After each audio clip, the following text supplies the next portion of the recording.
اہل تقوی کی صورت بنا لیجئے، اہل تقوی کی صورت بنا لیجئے، نور سنت سے چہرہ سجا لیجئے، اہل تقوی کی صورت بنا لیجئے۔ بیان چل رہا ہے اعمال صالحہ، اعمال ایمان، جن میں سب سے اہم نماز اور نماز سے متعلقہ امور، جس سے نماز کی عظمت اور اہمیت معلوم ہو۔ اللہ تعالیٰ نے نماز جیسی عبادت کے لیے کتنی چیزوں کا اہتمام اور حکم فرمایا، وہ بطور نمونہ بہت سی چیزیں سنائی گئیں۔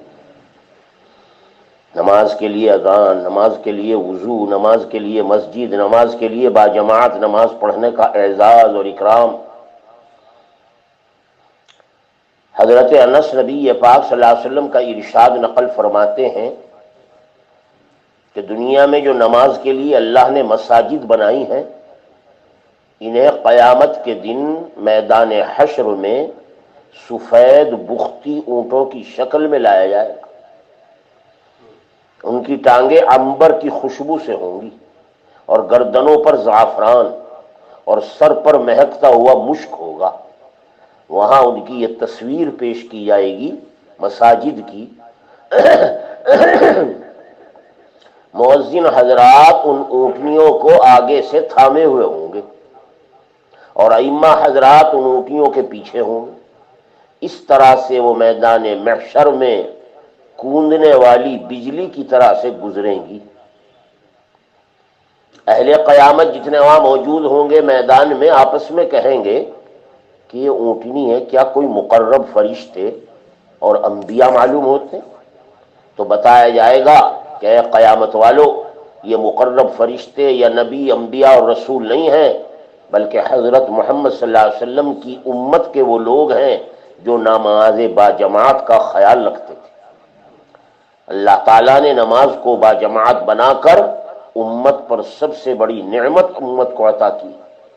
حضرت وہب بن منبہ فرماتے ہیں کہ قیامت کے دن مساجد ایسی کشتیوں کی شکل میں لائی جائیں گی جن پر یاقوت اور موتیوں کے چتر چڑھے ہوئے ہوں گے، اور وہ اپنے آباد کرنے والوں کی، یعنی نماز باجماعت پڑھنے والوں کی میدان حشر میں سفارش کریں گے۔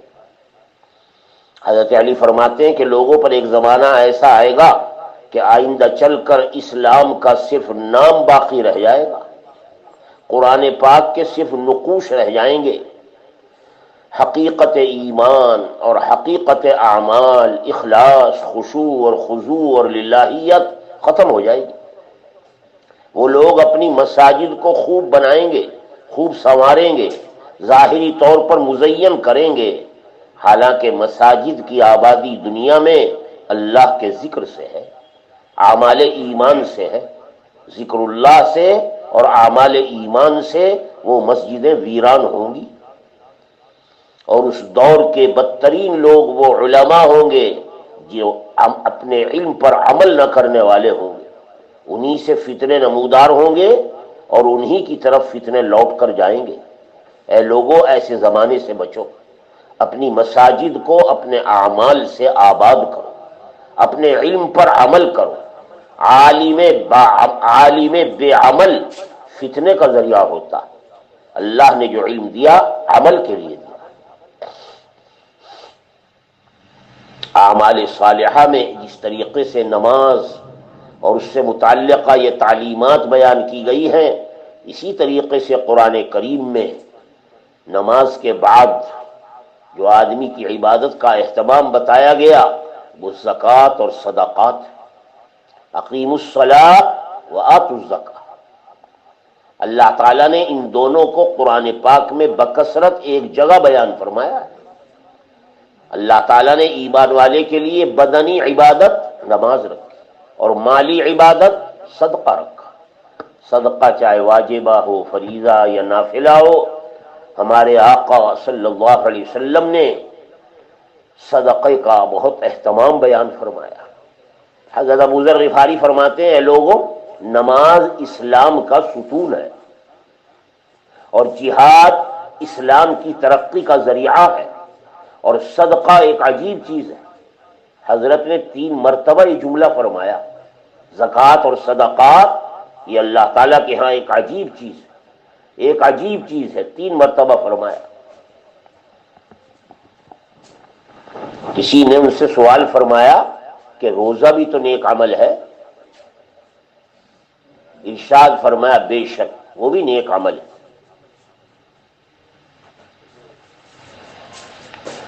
فرمایا قرآن کریم میں اللہ تعالیٰ نے صدقات کے بارے میں فرمایا ہے لن تنالوا البر حتى تنفقوا مما تحبون، تم خیر کامل کو کبھی حاصل نہیں کر سکو گے جب تک اپنی محبوبات کو اللہ کے راستے میں خرچ نہ کرو۔ مما تحبون، اپنی محبوب چیزیں اللہ کے راہ میں خرچ کرنا، یہ ایمان کے دعوے کی سچائی ہے۔ حضرت ابوذر سے کسی نے پوچھا کہ حضرت اگر کسی کے پاس مال نہ ہو تو کیا صدقہ کرے؟ فرمایا جو مال بھی بچ جائے صدقہ کر دیا کر، حتیٰ کہ بچا ہوا کھانا ہی صحیح۔ عرض کیا گیا اگر کسی کے پاس بچا ہوا کھانا بھی نہ ہو، فرمایا اپنی قوت اور طاقت کے مطابق کسی کی مدد کرنا، کسی کا تعاون کرنا، یہ بھی صدقہ ہے۔ صدقہ صرف مال کے ذریعے ہی نہیں، اعمال کے ذریعے بھی صدقہ ہو۔ ہمارے آقا نے فرمایا ہے اے لوگوں آگ سے، جہنم کی آگ سے بچو، چاہے کھجور کا ایک ٹکڑا ہی دے کر ہو۔ اللہ تعالیٰ کے یہاں دینے کی قدر اخلاص کے اعتبار سے، مقدار کے اعتبار سے نہیں۔ کھجور کا ایک ٹکڑا بھی آدمی اللہ کو راضی کرنے کے لیے دیتا ہے، اللہ اس کو بہت قبول فرما کر اس کا اجر و ثواب پہاڑ کے برابر فرما دیتے۔ حضرت ابو درداء راوی ہیں کہ حضرت صلی اللہ علیہ وسلم نے ارشاد فرمایا جب بھی سورج طلوع ہوتا ہے روزانہ تو دونوں جانب سورج کے دائیں بائیں 2 فرشتے مقرر رہتے ہیں اور وہ آواز لگاتے ہیں۔ روزانہ ان کی یہ ڈیوٹی ہے۔ جنات اور انسانوں کے علاوہ تمام اہل زمین ان کی آواز سنتے ہیں، ان فرشتوں کی۔ وہ فرشتے کہتے ہیں اے لوگو اپنے رب کی طرف چلو اور لپکو، بے شک قلیل مال جو کفایت کر جائے اس کثیر مال سے بہتر ہے جس سے غفلت پیدا ہو۔ مال اللہ سے غفلت پیدا ہونے کا ذریعہ، اس لیے آدمی کے پاس تھوڑا مال اگر ہے بقدر کفایت وہ بہتر ہے زیادہ مال سے، کیونکہ زیادہ مال سے غفلت پیدا ہو۔ اور وہ فرشتے آواز لگاتے ہیں اے اللہ اپنا مال برمحل خرچ کرنے والوں کو نعم البدل عطا فرما۔ اے اللہ جو لوگ دنیا میں اپنا مال برمحل مصرف پر خرچ کر رہے ہیں نیک کاموں پر، اے اللہ اس کا نعم البدل ان کو عطا فرما۔ اور اے اللہ جو اپنے مال میں بخل کرتا ہو، تیرے راستے میں خرچ نہ کرے، اے اللہ اس کے مال کو تباہ اور برباد فرما۔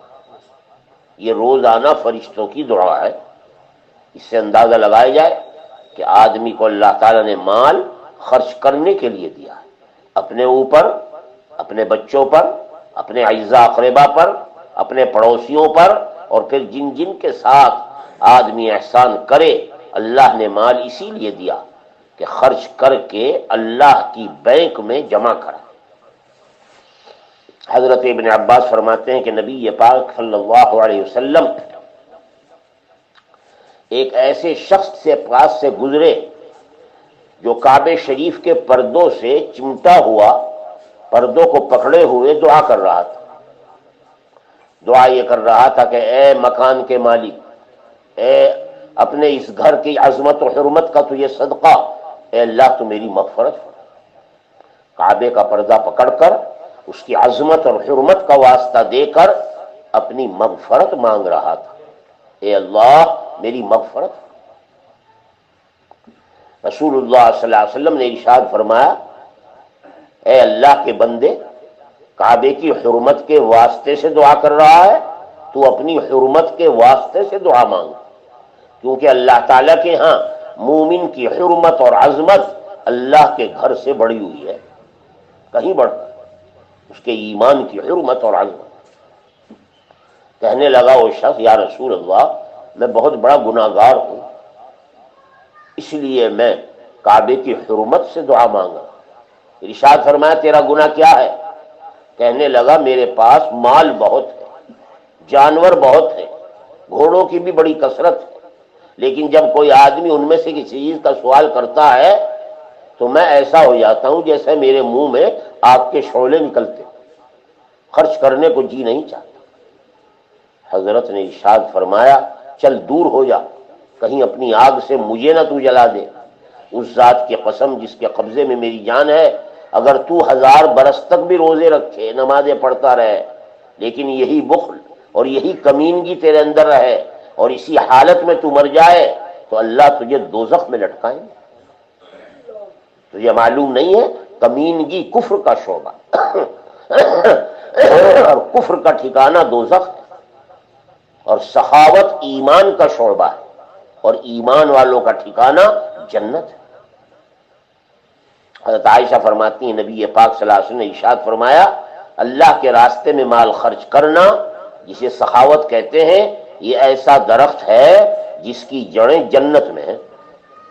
اللہ نے اس درخت کی شاخیں دنیا میں لٹکائی، جو شخص اس کی کسی بھی شاخ کو پکڑ لے، اللہ کے راستے میں سخاوت کرے، وہ اسے جنت کی طرف کھینچیں گے۔ اور دیکھو بخل جو ہے یہ ایک ایسا درخت ہے جس کی جڑ دوزخ ہے، اس کی شاخیں بھی اللہ نے دنیا میں پھیلائی ہیں۔ جو شخص اس کی شاخ میں لگ جاتا اور بخل کرنے لگتا ہے، یہ درخت اسے دوزخ کی طرف کھینچتا ہے۔ اس لیے آدمی کو اپنے مال میں سے اللہ کے راستے میں جتنی وسعت ہو، جتنی توفیق ہو، کم یا زیادہ، اللہ کے راستے میں خرچ کرے۔ بخیل اللہ تعالیٰ سے بہت دور، جنت سے بہت دور، اور تم دیکھتے ہوگے بخیل آدمی لوگوں سے بھی دور ہوتا ہے، لوگ بھی بخیل آدمی کے ساتھ نفرت اور بغض رکھتے ہیں، اور ایسا شخص دوزخ کے قریب ہے۔ اور اللہ کے راستے میں خرچ کرنے والا سخی اللہ کے بھی قریب ہے، جنت کے بھی قریب ہے، لوگ بھی اس سے محبت رکھتے ہیں اس کی سخاوت کی وجہ سے، اور ایسا شخص دوزخ سے بہت دور۔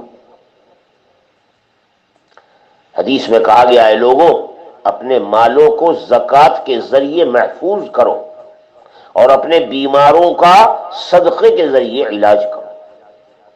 مال صدقہ کرنے سے اللہ تعالیٰ مصیبتیں، بلائیں، بیماریاں، آفتیں دور فرماتے۔ قسم قسم کی آفات صدقے کے ذریعے دور ہوتی ہیں، جیسے دعاؤں کے ذریعے دور ہوتی ہیں۔ الصدقہ تدفع البلایا، صدقہ بلاؤں کو دور کرتا ہے۔ آج ہم صبح سے شام تک کتنی مصیبتوں میں، بلاؤں میں، پریشانیوں میں، آفتوں میں مبتلا ہیں، مگر اللہ کی راہ میں خرچ کرنے کا خیال بہت کم آتا۔ اللہ جس کو توفیق دے وہی صدقے کے ذریعے ان بلاؤں سے محفوظ رہتا ہے۔ نبی پاک صلی اللہ علیہ وسلم کا ارشاد ہے کہ کسی سائل کو بات ختم کرنے سے پہلے نہ ٹوکو، پہلے بات سنو سائل کی، پھر یا تو نرمی اور وقار کے ساتھ اسے کچھ دے دو، اور اگر تمہارے پاس کچھ نہیں ہے تو اچھے طریقے سے جواب دو، اسے ذلیل و رسوا نہ کرو۔ بسا اوقات تمہارے پاس ایسے سائل بھی آ جاتے ہیں جو انسان نہیں جنات ہوتے، وہ دیکھنا چاہتے ہیں کہ یہ اللہ کی عطا کردہ نعمتوں میں سے کچھ دے رہا ہے یا نہیں، اس کا اللہ کی نعمتوں کے ساتھ کیا معاملہ۔ اس لیے دینے والے سائل کا ہمیشہ خیال۔ قرآن نے کہا ہے وَأَمَّا السَّائِلُ فَلَا تَنْهَرْ۔ اللہ تعالیٰ بھی بعض مرتبہ سائل کو بھیج کر دیکھنا چاہتے ہیں کہ ہماری عطا کردہ نعمتوں میں اس کا کیا معاملہ ہے۔ حضرت نبی پاک صلی اللہ علیہ وسلم کا ارشاد ہے جو شخص بھی دن یا رات میں صدقہ کرتا ہے وہ زہریلے جانوروں کے ڈسنے سے، دیواروں اور چھتوں میں دبنے سے، اور اچانک موت ہو جانے سے اور دیگر بلایا سے صدقے کے ذریعے محفوظ ہو جاتا ہے۔ صدقہ حفاظت کا ذریعہ، اور صدقے کے لیے بتا دیا گیا کوئی ضروری نہیں ہے کہ آدمی آپ کے پاس بہت مال ہو تو آپ صدقہ کریں، کسی کے پاس تھوڑا مال ہے وہ 1 روپیہ یا نصف روپیہ خرچ کر رہا ہے، یہ بھی صدقے کی فضیلت میں داخل۔ اور فرمایا ہمارے آقا نے، صدقہ کرنے سے مال کبھی بھی کم نہیں ہوتا۔ ہمیشہ آدمی کو اس کا یقین رکھنا چاہیے کہ اللہ کے راستے میں خرچ کرنے سے اللہ مال میں کبھی کمی نہیں فرماتا، بلکہ مال میں برکت ہوتی۔ اور جو شخص کسی آدمی کے ظلم کو معاف کرتا ہے، اللہ تعالیٰ اس کی عزت افزائی فرماتے ہیں۔ اسی لیے کہا گیا جو شخص تواضع کرتا ہے اللہ اسے بلندی اور بلند مقام عطا کرتا ہے۔ حضرت ابن عباس کا ارشاد ہے، دیکھو قرآن کریم میں اللہ تعالیٰ نے بڑی عجیب و غریب بات بتائی ہے کہ 2 چیزیں شیطان کی طرف سے ہیں اور 2 چیزیں رحمان کی طرف سے۔ قرآن میں کہا گیا الشیطان یعدکم الفقر ویأمرکم بالفحشاء واللہ یعدکم مغفرۃ منہ وفضلا واللہ واسع علیم۔ شیطان تم کو محتاجی سے ڈراتا ہے، دل میں وسوسے ڈالتا ہے، تو اگر خرچ کرے گا تیرا روپیہ پیسہ ختم ہو جائے گا تو فقیر بن جائے، صدقے سے روک دیتا ہے، مال کے اندر فقر سے ڈرا کر۔ اور شیطان ہمیشہ بری باتوں ہی کا مشورہ دیتا ہے، یعدکم الفقر اور ویأمرکم بالفحشاء۔ اور دیکھو اللہ تعالیٰ وعدہ فرماتے ہیں اپنی طرف سے گناہوں کے معاف ہو جانے کا اور مال میں برکت کا، وفضلا مغفرۃ منہ وفضلا۔ اللہ تعالیٰ صدقے کے ذریعے گناہ بھی معاف فرماتے ہیں اور مال میں برکت بھی فرماتے ہیں۔ یاد رکھو اللہ تعالیٰ بڑی وسعت والے اور خوب جانے۔ بھائی یہ نہ کرو، اندر بھائی عبداللہ بلال بیٹھے دیکھ رہے، مغرب بعد آئے، تعلیم ہو رہی ہے، گھر میں بتائیں تمام سے۔ اللہ تعالیٰ صدقے کا حکم دیتے اور اطاعت کا حکم دیتے ہیں تاکہ تم اس کی مغفرت اور فضل پا سکو۔ حضرت بریدہ جناب نبی پاک صلی اللہ علیہ وسلم کا ارشاد نقل کرتے ہیں کہ جب کوئی قوم بدعہدی کرتی ہے، وعدے کی خلاف ورزی کرتی ہے، تو یہ اللہ کی بڑی ناراضگی کا ذریعہ۔ اللہ نے حکم دیا ہے وعدوں کو پورا کرنے کا، معاہدوں کو پورا کرنے کا۔ جو لوگ بدعہدی کریں گے اللہ انہیں قتل میں اور خون میں مبتلا کر دیں گے۔ اسی طرح جس قوم میں بے حیائی آ جائے، بے شرمی والے اعمال عام ہو جائیں، اللہ ان پر موت مسلط کر دیتے ہیں۔ صبح شام موتیں واقع ہوتی رہتی ہیں۔ اور کوئی قوم جب زکوٰۃ روک لیتی ہے تو اللہ تعالیٰ اس سے بارش روک لیتا ہے۔ آدمی کو چاہیے کہ اللہ کے راستے میں صدقہ کر کے لوگوں کے لیے نفع کا سامان، بارش اگر ہوگی سارے لوگ اس سے نفع اٹھائیں گے۔ ایک آدمی کا صدقہ سینکڑوں اور ہزاروں لوگوں کے لیے نفع مند ہوتا ہے۔ حضرت ضحاک فرماتے ہیں کہ جنت کے دروازے پر 3 سطریں لکھی ہوئی ہیں جو ہمارے آقا نے ہمیں بتایا۔ جنت کے دروازوں پر پہلی سطر میں لکھا ہوا ہے لا الہ الا اللہ محمد الرسول اللہ۔ دوسری سطر میں لکھا ہوا ہے امت مذنبہ ورب غفور، امت مذنبہ ورب غفور۔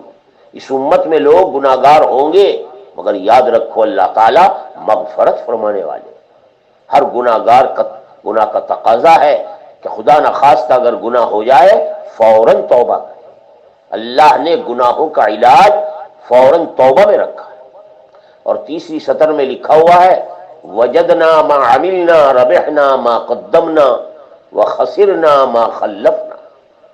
وجدنا ما عملنا، ہم نے اپنے اعمال کا بدلہ آخرت میں پا لیا ہے، اور جو کچھ ہم نے آگے بھیجا ہے وہ سارا نفع ہی نفع ہے، اور جو کچھ دنیا میں چھوڑ آئے وہ سارا نقصان ہی نقصان ہے۔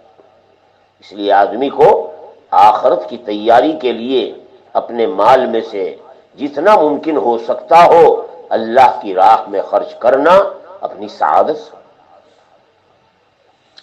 بعض علماء نے لکھا ہے جو شخص 5 چیزیں روک لے اللہ بھی اس سے 5 چیزیں روک لیتے۔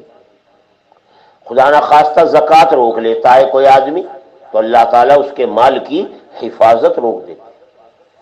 زکوٰۃ نہ نکالنے سے مال کے ضائع ہونے کا خطرہ رہے۔ اللہ نے زکوٰۃ کو مال کی حفاظت کا ذریعہ بنایا۔ اسی طرح جو نفلی صدقہ روک لیتا ہے اللہ تعالیٰ اس سے عافیت روک لیتا ہے، وہ بیماریوں میں بلاؤں میں مبتلا ہو جاتا ہے۔ اسی طرح جو زمیندار لوگ زمین میں سے عشر روک لیتے ہیں، پیداوار میں سے جو دیا جاتا ہے، اللہ تعالیٰ ان کی زمین کی برکتوں کو روک دیتے ہیں۔ اسی طرح جو آدمی دعا سے غافل ہو جائے اور دعا میں اس کا جی نہ لگے اور دعا سے رکنے لگے، اللہ دعا کی قبولیت کو روک لیتے ہیں۔ دعا قبول ہونے کے لیے دل سے دعا مانگنے کی ہدایت دی گئی۔ اور اسی طرح فرمایا گیا جو شخص نماز میں سستی کرتا ہے، نعوذ باللہ، اللہ تعالیٰ موت کے وقت حسن خاتمے سے روک دیتے ہیں۔ اس لیے آدمی کو ڈرتے رہنا چاہیے کہ نماز میں سستی نہ ہو، تاکہ اللہ تعالیٰ ایمان پر موت نصیب فرمائے۔ حضرت عبداللہ بن مسعود فرماتے ہیں ایک شخص اپنی صحت اور ضرورت کی حالت میں اگر 1 درہم خرچ کرتا ہے، وہ ان 100 درہموں سے بڑھ کر ہے جو مرتے وقت وصیت کر رہا، کیونکہ مرتے وقت جو کچھ مال ہے وہ اس کا اپنا نہیں ہے، وہ وارثوں کا، رشتہ داروں کا ہو چکا ہے۔ اس کا اپنا مال وہ ہے جو صحت کی حالت میں، ضرورت کے وقت میں، اپنی احتیاج کے موقع پر اپنی ضرورتیں روک کر اللہ کے لیے جو خرچ ہو رہا ہو، اللہ کو وہ خرچ کرنا بہت پسند ہے۔ حضرت امام فقی ابو اللیث سمرقندی فرماتے ہیں کہ میں نے اپنے والد صاحب سے سنا، فرمایا کرتے تھے کہ میں نے کتابوں میں پڑھا ہے کہ حضرت عیسیٰ علیہ السلام کے زمانے میں ایک شخص اپنے بخل کی وجہ سے لوگوں کے درمیان ملعون کے نام سے مشہور تھا، لوگ اسے ملعون قرار دیتے۔ اس کے پاس ایک دن ایک شخص آیا اور کہنے لگا میں جہاد کا ارادہ رکھتا ہوں، مجھے کچھ ہتھیار دے دو جو جہاد میں میرے کام آ جائے، اور تمہارے لیے دوزخ سے رہائی کا سامان بن جائیں گے، میرے لیے جہاد کے واسطے تھوڑی سی تیاری کرنا۔ اس نے یہ سن کر منہ پھیر لیا، کچھ نہیں دیا، کیونکہ وہ پہلے ہی سے بخل کے اعتبار سے لوگوں میں ملعون مشہور تھا۔ یہ آدمی واپس چلا گیا۔ اس کے چلے جانے کے بعد اس شخص کو، بخیل کو، ندامت ہوئی، کچھ شرم سی آئی، آواز دے کر اسے بلایا اور کہنے لگا لے یہ میری تلوار رکھی ہے، یہ لے جا، جہاد میں تیرے کام آئے۔ آدمی تلوار لے کر واپس لوٹا تو راستے میں عیسیٰ علیہ السلام سے اس کی ملاقات ہوئی۔ ان کے ساتھ کوئی عابد بھی تھا جو ہمیشہ عبادت میں مشغول رہتا تھا۔ حضرت عیسیٰ علیہ السلام نے اس شخص سے پوچھا میاں یہ تلوار کہاں سے لا رہے ہو؟ وہ شخص بولا کہ وہی بخیل ملعون جو مشہور و معروف ہے اس نے دی۔ حضرت عیسیٰ سن کر اس کے صدقے سے بہت خوش ہوئے۔ ادھر اس شخص نے، بخیل نے، جو ابھی اپنے دروازے پر بیٹھا ہوا تھا، حضرت عیسیٰ علیہ السلام عابد کے ساتھ وہاں سے گزرے۔ اس بخیل کے جی میں آیا کہ اٹھ کر حضرت عیسیٰ علیہ السلام اور ان کے عابد جو ساتھی ان کے ساتھ جا رہے ہیں ان کی زیارت کروں۔ چنانچہ اٹھ کر دیکھنے لگا تو عابد نے کہا کہ میں تو اس بخیل ملعون سے بھاگتا ہوں، یہ کہیں اپنی آگ میں مجھے نہ جلا دے، اب یہ میرے سامنے آ گیا آپ کی اور میرے ملاقات کرنے۔ اللہ تعالیٰ نے حضرت عیسیٰ علیہ السلام کے بعد وحی بھیجی کہ میرے اس بندے کو بتاؤ کہ اس گناہگار کو تلوار کے صدقہ کرنے کی بدولت اور تمہاری زیارت اور محبت کی وجہ سے ہم نے بخش دیا ہے، اور اسے عابد کو بتاؤ کہ وہ جنت میں تیرا ساتھی ہوگا۔ عابد کہنے لگا بخدا مجھے تو اس کے ساتھ جنت میں جانا گوارا نہیں ہے اور نہ مجھے ایسا ساتھی پسند ہے۔ اس پر اللہ تعالیٰ نے وحی بھیجی کہ میرے اس بندے کو کہو کہ تجھے میرا فیصلہ پسند نہیں آیا، میرے ایک بندے کو تو حقیر جان رہا ہے، آج سے ہم نے تجھے ملعون اور دوزخی بنا دیا اور تیرے جنت کے محلات کا اس کے دوزخ والے مقامات کے ساتھ تبادلہ کر دیا۔ اب میں نے تیرے جنت والے درجات اپنے اس بندے کو دے دیے ہیں جس نے اللہ کے راستے میں تلوار صدقہ کی۔ اندازہ لگایا جائے اللہ تعالیٰ کبھی کبھی اپنے بندوں کو معمولی صدقے پر بھی اتنا نوازتے ہیں بشرطے کہ اخلاص اور اللہ کے لیے ندامت کے ساتھ۔ حضرت ابو ہریرہ نبی پاک صلی اللہ علیہ وسلم کا ارشاد نقل کرتے ہیں کہ آسمان کے دروازوں سے ایک فرشتہ آواز دیتا ہے اور روزانہ یہ آواز دی جاتی ہے کوئی جو آج اللہ کو قرض دے اور کل کو واپس لے لے؟ کون ہے جو آج قرض دے اور کل کو اسے واپس لے؟ دوسرا فرشتہ آواز لگاتا ہے، اے اولاد آدم، تمہاری پیدائش موت کے لیے ہوئی ہے اور تمہاری دنیا کی جتنی آبادیاں ہیں یہ سب ویران ہونے کے لیے ہیں، تمہیں اگر کچھ تیاری کرنی ہے تو آخرت کی تیاری کرو۔ ایک حدیث میں ہے کہ نبی پاک صلی اللہ علیہ وسلم سے کسی نے سوال کیا کہ یا رسول اللہ، جب آپ اس دنیا سے رخصت فرما جائیں گے تو ہمارے لیے زمین کی زندگی بہتر ہوگی یا زمین کے اندر قبر میں چلا جانا آپ کے بعد ہمارے لیے بہتر ہوگا؟ حضرت ابو ہریرہ حضور پاک صلی اللہ علیہ وسلم نے جواباً ارشاد فرمایا، جب تمہارے امراء دنیا میں اچھی قسم کے لوگ ہوں، سخی ہوں، اللہ کے راستے میں خرچ کرتے ہو، تم لوگ آپس میں مشوروں سے کام کرتے ہو، تب میرے بعد بھی زمین کے اوپر رہنا زمین کے پیٹ سے بہتر ہے۔ ہاں، جب تمہارے حکام بدترین ہو جائیں، مالدار لوگ بخیل ہو جائیں اور تمہارے معاملات بجائے مردوں کے مشوروں کے عورتوں کے سپرد ہو جائیں تو پھر زمین کے اندر قبر میں چلا جانا بہتر ہے باہر رہنے سے۔ حضرت عبداللہ بن مسعود فرماتے ہیں کہ اگر یہ ممکن ہے کہ تو اپنا خزانہ ایسی جگہ رکھے جہاں کبھی چوری نہ ہو، نہ کوئی دیمک کھائے، نہ کوئی اور نقصان ہو، تو یہ صرف صدقے کے ذریعے ہو سکتا ہے۔ اپنے مال، اپنے خزانے کو آدمی صدقے کے ذریعے اللہ کے بینک میں محفوظ کر دے جہاں ضائع ہونے کا کوئی خطرہ ہی نہیں۔ حضرت کا ارشاد گرامی ہے کہ جو شخص زکوٰۃ دیتا ہے، مہمان نوازی کرتا ہے، امانت ادا کرنے کا خیال رکھتا ہے، یہ شخص اللہ کے یہاں بخل سے محفوظ ہے۔ حضرت امام فقی ابو اللیث سمرقندی فرماتے ہیں، اے لوگوں، صدقے کا اہتمام کیا، چاہے کم ہو یا زیادہ۔ اللہ تعالیٰ نے کسی مقدار کا تعین نہیں فرمایا، بس حکم دیا کہ مصرف پر، مستحق پر خرچ کریں، چاہے کم یا زیادہ۔ اللہ تعالیٰ کے یہاں کم سے کم اللہ کے راستے میں جو صدقہ ہے اس کی بھی بڑی قیمت ہے۔ آقا نے فرمایا ہے، اللہ تعالیٰ ایک کھجور کے صدقے کو بعض مرتبہ اتنی قدر کی نگاہ سے دیکھتے اور بڑھاتے ہیں ثواب کہ احد پہاڑ کے برابر ہو جاتا ہے۔ اللہ تعالیٰ کے یہاں دل کی نیت اور صدقے میں اللہیت، بس یہی مقبولیت کی علامت ہے۔ ارشاد فرمایا گیا حدیث پاک میں کہ اے لوگوں، صدقہ دیا کرو، مال پاک ہو جائے گا۔ ایک موقع پر حضرت نے فرمایا کہ لوگ بیع و شرا کرتے وقت لین دین بہت سی لغو باتیں کرتے ہیں، جھوٹی باتیں بنا لیتے ہیں، قسمیں کھانے لگتے ہیں۔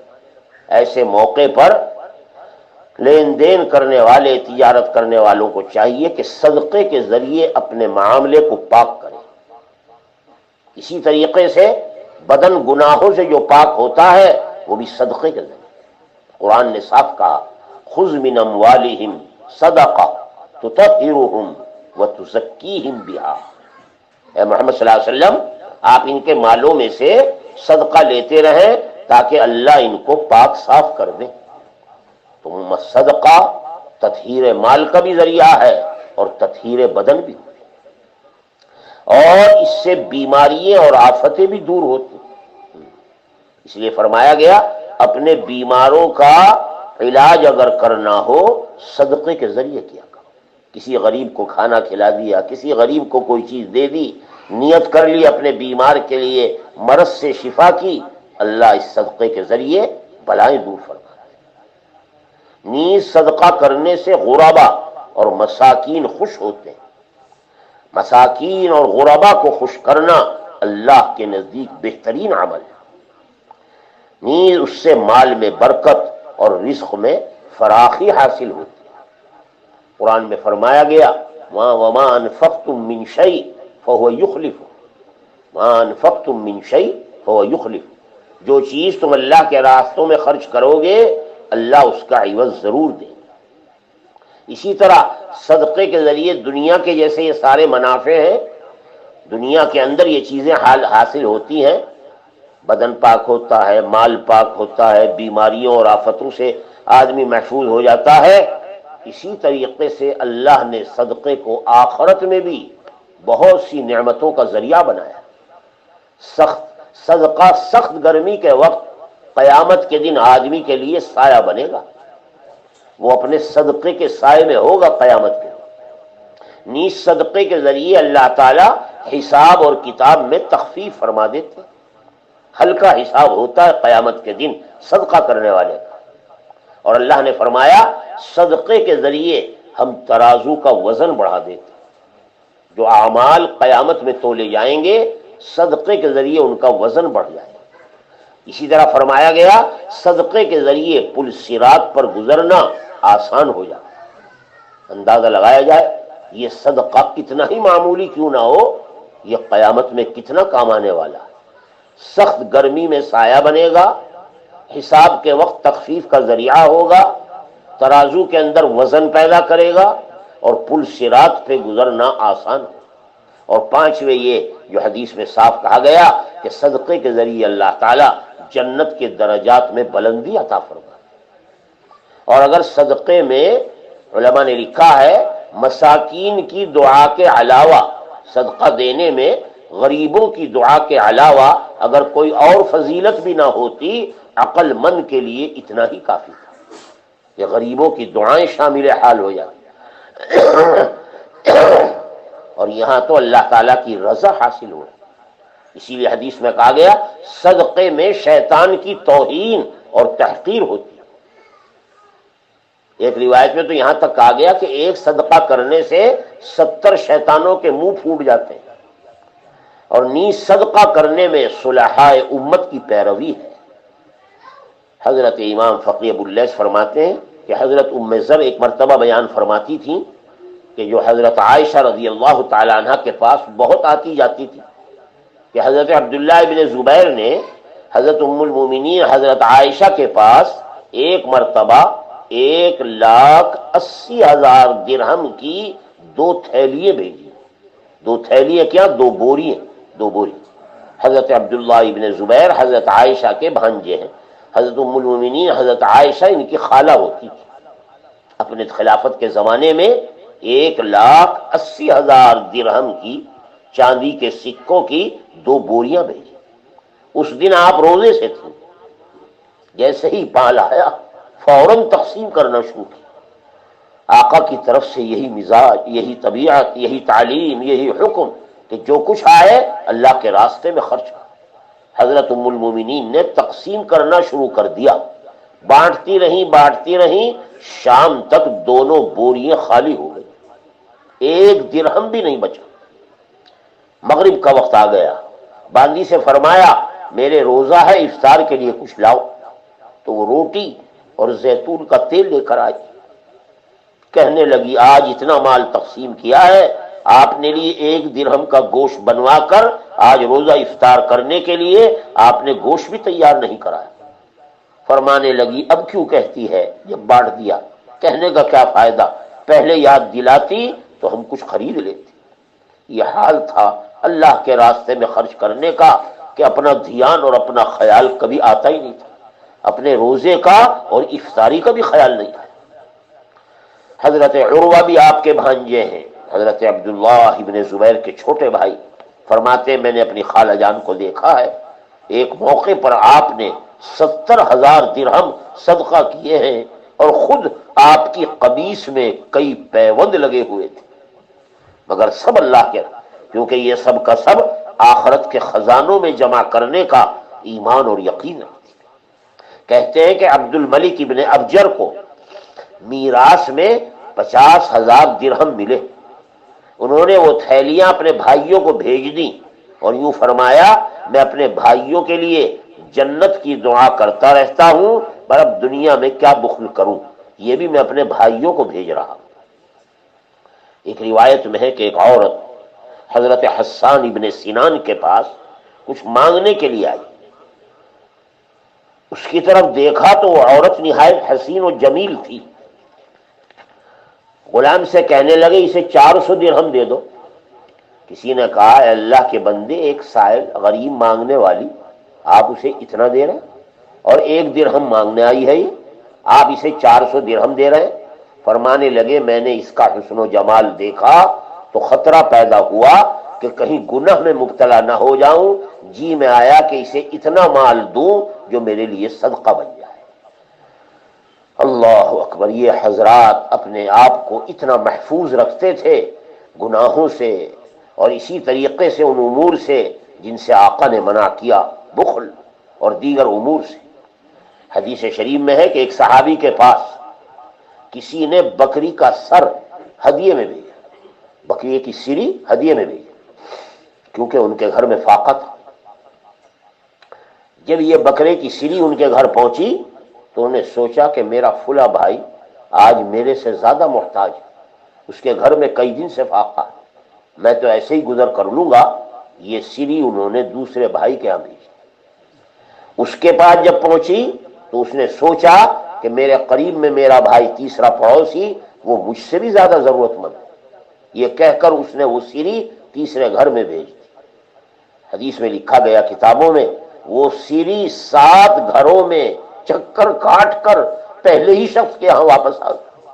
ہر شخص نے دوسرے کے یہاں اور اس نے دوسرے کے یہاں، یہاں تک کہ پہلے شخص نے جو بھیجی تھی اسی کے یہاں وہ پلیٹ واپس آ گئی۔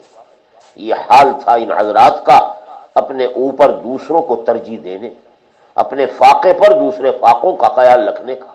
اسی لیے قرآن نے تعریف کی وَيُؤْثِرُونَ عَلَىٰ أَنفُسِهِمْ وَلَوْ كَانَ بِهِمْ خَصَاصَةٌ، یہ لوگ اپنے سے دوسروں کو مقدم رکھتے ہیں، خود بھوکے جان دے دیتے ہیں، اپنے بھائی سے پہلے کھانا گوارا نہیں کرتے، چاہے ان کو کتنا ہی فاقہ ہو۔ اللہ تعالی ہمیں اور آپ لوگوں کو بھی اللہ کے راستے میں خرچ کرنے کا شوق اور ذوق عطا فرمائے۔ سبحانک اللہم و بحمدک۔